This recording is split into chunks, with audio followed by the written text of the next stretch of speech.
Hey everyone, thanks for hopping on here with Matt Kemp. I'll wait a few seconds for the Zoom to populate, then we'll go ahead and get started. If you have any questions, raise your hand, and I'll go ahead and call on you. A couple more seconds here, and we'll get rolling. Sounds like class. All right, we'll go ahead and get started with Thomas Harding. First of all, Thomas, go ahead. Hey, Matt, first of all, welcome to Denver. And secondly, how long has this been in the back of your mind? I mean, you come in here, you rake in this ballpark. I know you know Chris Warren very well. We talked about you some. How long has it been in the back of your mind that maybe one day you could come here and see what you would do here as Coors Field being a home? Well, yeah, I've had a lot of success here. This has been one of my favorite ballparks to play in. You know, now I get to put on this jersey and play with some of my favorite players that I've been playing against, and it's going to be fun to be here and be part of this lineup. Nolan was saying the other day that you guys worked together some during the off season. And I don't know if you worked during the shutdown also, but tell me what those days were like, hitting with Nolan, lifting with him, and getting ready for a season. And maybe at the time you were doing it, you didn't know you'd be here. Oh, well, just, competing against him, for the past, few years and watching him grow as a hitter. I respect his game a lot. He's actually one of my favorite right-handed hitters in the game. And, just going down there, and I can always learn. And just, learning some things from him and trying to get locked in. He's a guy that's, one of the best right-handed hitters in the game, best third baseman in the game, and, got a lot of pointers. And, he's just a guy that, like I said, I've admired and enjoyed playing against.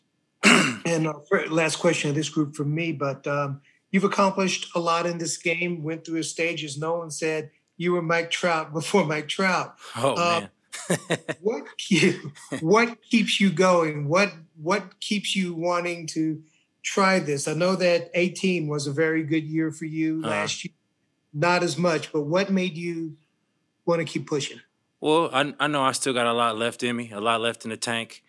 Coming up as a younger guy, there were guys playing at a high level at 35 years old. And, last year was rough for me because I fractured my rib. And, 18, I was an all-star. 19, I got hurt. So, I like I said, I still got a lot to give, and I want to play this game until I can't play no more. And right now, I feel like I can still hit with the best of them and do what I got to do to help team win. Thank you very much. Patrick Saunders, Denver Post. Hi, Matt. Welcome to the Rockies. This is Patrick Saunders with the Denver Post. You spent, I believe, one season with Bud Black as your manager. Yes, in San Diego, yes. Yeah, can you share with a little bit what your relationship was like with Buddy for that one season? We had a great relationship. Great guy, great communicator, great person to play for. I enjoyed my time. It was short, but I enjoyed my time playing for him. And when I got the chance to come over here, we talked a little bit, and excited to be around him again and help him win some games. You mentioned last year, I think you were limited to only 20 games, if I'm not mistaken, something like that. Did you say you had a fractured rib? Did I hear that correctly? Yeah, fractured my rib, yeah. Can you describe just how difficult that was and how it affected your performance, limited you, and when did that heal up completely, and where are you physically now? In terms of that, yeah. in all aspects. When I got released with a fractured rib, so didn't really get a chance to, those 20 games. I didn't hit as good as I wanted to, but it was only like 40 something at bats. I think everybody struggled a time or two in 40 something at bats, but before I fractured my rib in San Diego, I was just now starting to hit a little bit, starting to warm up a little bit. And then they released me as I still had a fractured rib. So, I didn't really get a chance to do anything in 18. So it's my chance to show that I can still play some baseball. I think Bud Black mentioned the other day, I think it was Buddy, or it may have been Madigan, they think your bat speed is still primed. that your bat speed is still there. You agree with that, I assume? Yeah, for sure. I wouldn't think no other way. Thank you, Matt. I appreciate it. You still there? Yeah. Go ahead. Oh no, I'm trying to figure out why people think 35 is old. Like I said, when I was first coming up, 35-year-olds were at the prime of their career, and you just don't lose bat speed just from 1 year to the next. It gradually happens, and like I said, I still think I could play baseball at a high level. Great to hear. Thank you for that. Appreciate it. Nick Groke from The Athletic. Go ahead. Yeah, Matt, what's up? What's going on? You mentioned this, and obviously you've done really well at Coors Field, to put it lightly. Do you have some favorite moments of hitting there? Is there anything that jumps out of your mind? And what are your sort of just general impressions of the place? I think something that probably sticks out is I hit for a cycle here. That was my first time hitting for a cycle and my only time hitting for a cycle. So that was pretty special. But yeah, I do hit the ball well in this ballpark.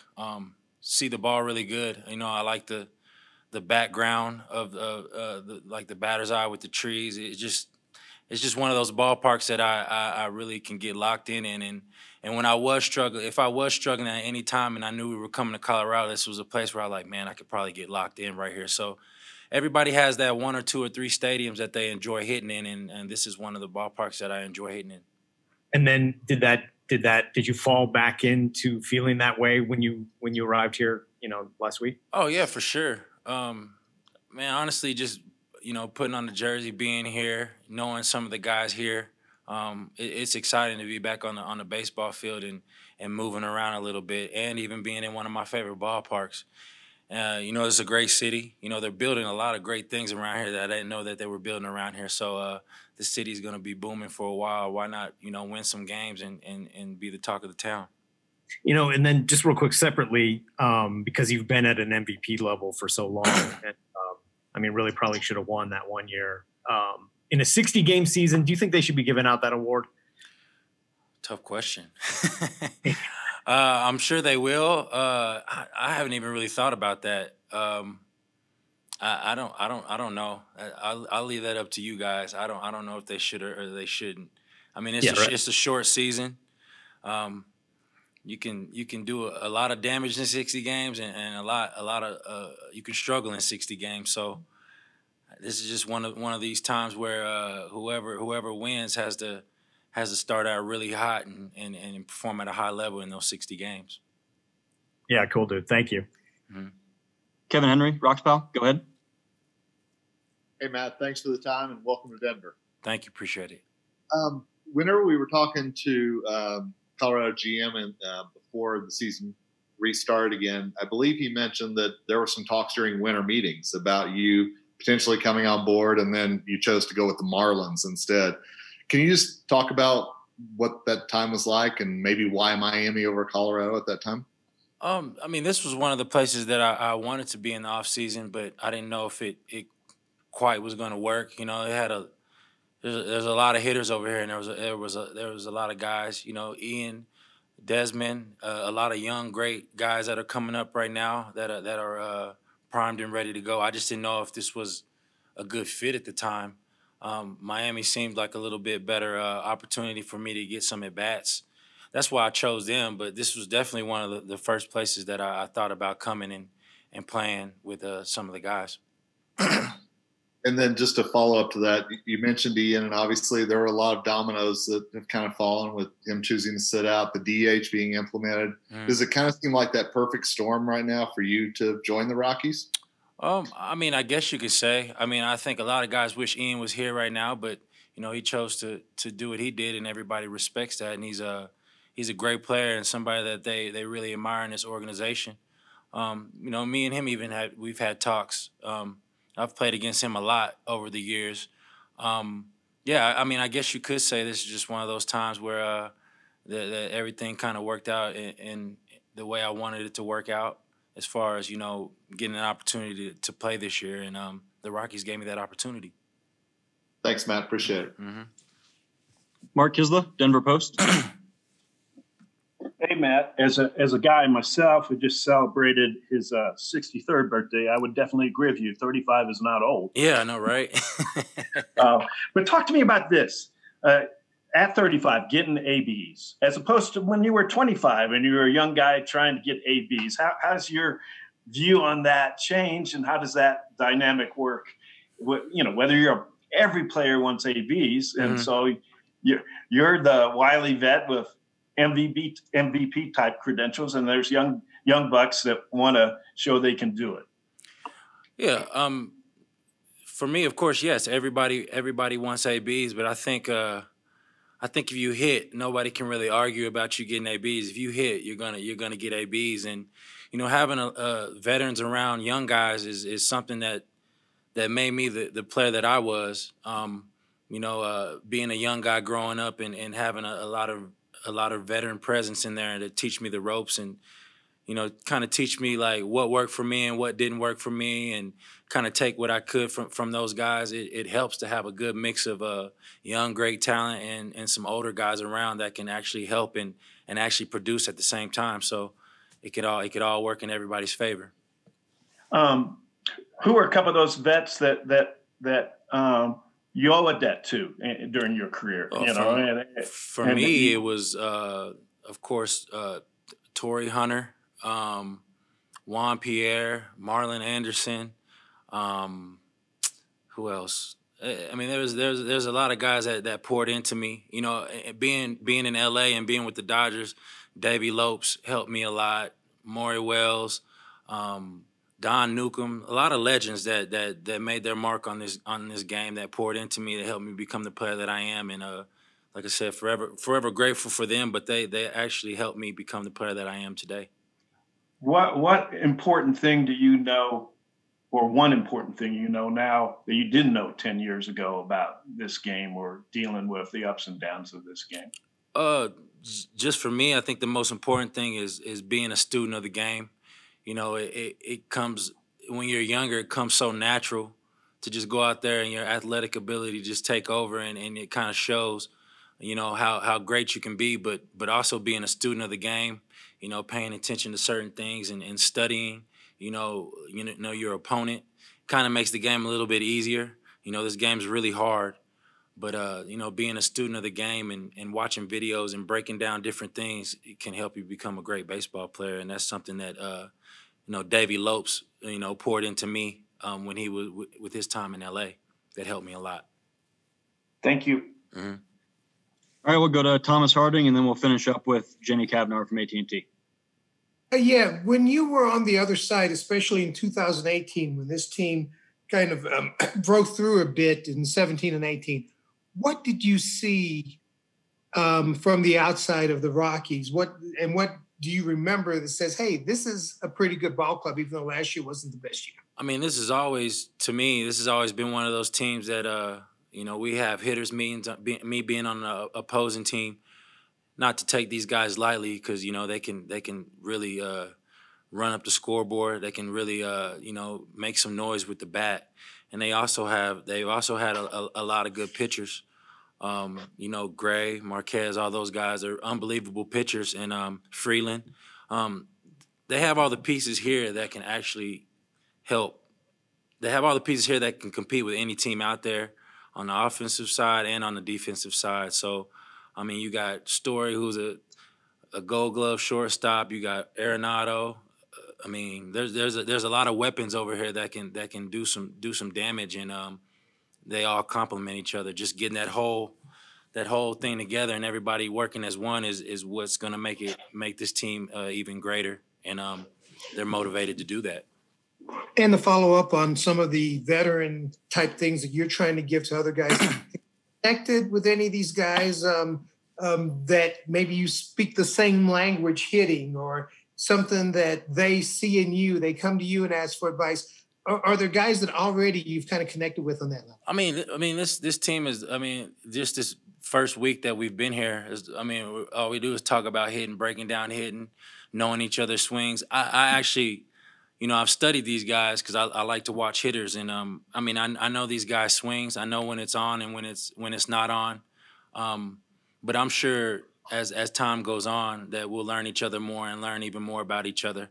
I mean, I'm 35 and I'm still learning about the game, and I'm getting advice from all these guys. So it's like a team thing that everybody's helping one another.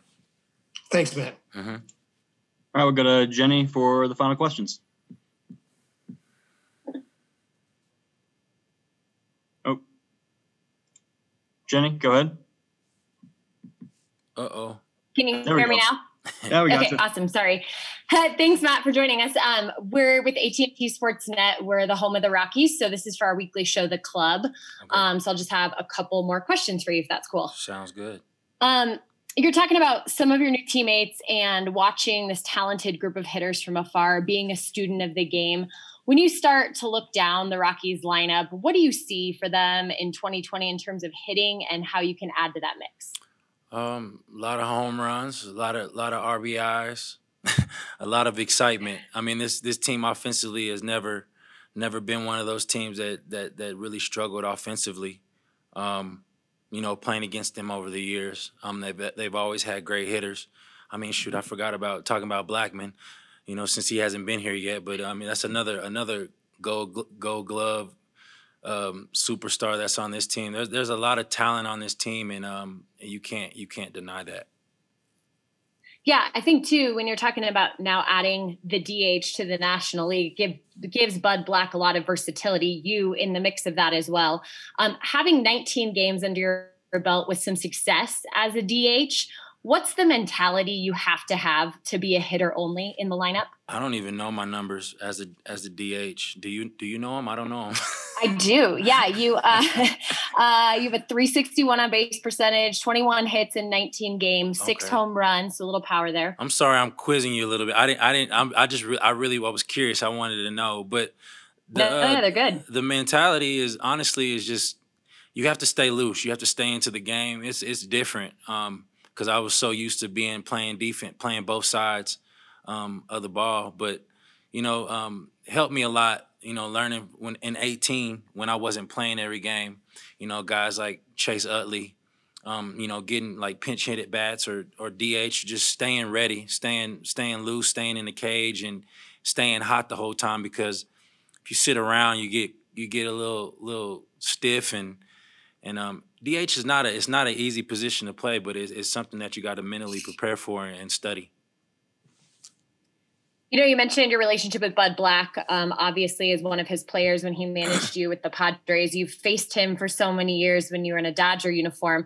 What was that first conversation like with Buddy, knowing his personality when you were able to sign with the Rockies and add another NL West team under your belt? I mean, honestly, it was light. We were just talking about family and how's everything going. He's asking me about my mom. I was asking him about his wife, and I mean, we've always had a really good relationship, and he was somebody that really believed in me when he was with the Padres, and we've always hit it off. We've always had a really good relationship, and it's just good to be back here and around him.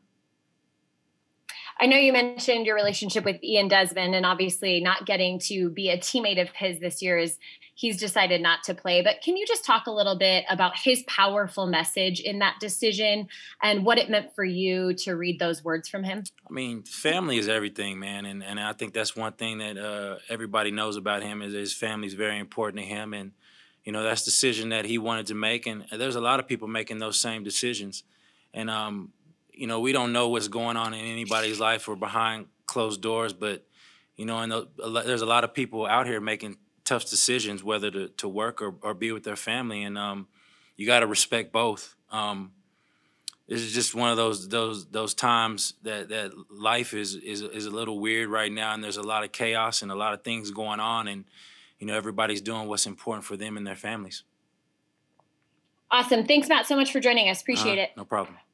All right. Thank you, Matt. Really appreciate you. And thanks, everyone, for hopping on. All right. Take it easy, guys. Thank you very much.